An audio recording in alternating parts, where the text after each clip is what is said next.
আল্লাহ তাআলা যখন পৃথিবী সৃষ্টি করলেন তখন তিনি প্রথম মানুষ হিসেবে সৃষ্টি করলেন হযরত আদম আলাইহিসসালামকে। তিনি শুধু মানুষ নন, তিনিই ছিলেন প্রথম নবী।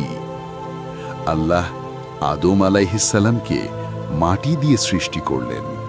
তারপর ফেরেশতাদের বললেন, আদমকে সিজদা করো। সবাই সিজদা করল, শুধু ইবলিস করল না।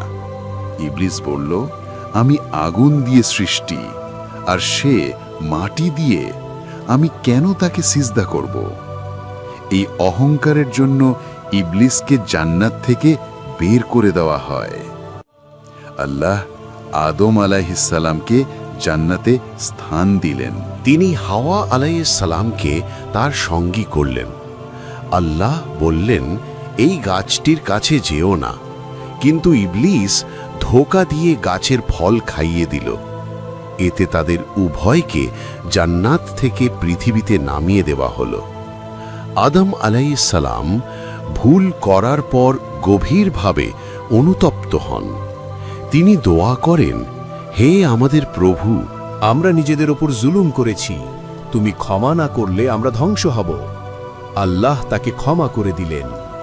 এরপর শুরু হয় পৃথিবীতে মানব জাতির যাত্রা। আদম আলাইহিস সালাম আমাদের শেখালেন, ভুল করে ফেললেও আল্লাহর দরজায় ফিরে যেতে হয়, আর অহংকার সেটা আমাদের ধ্বংস করে দেয়।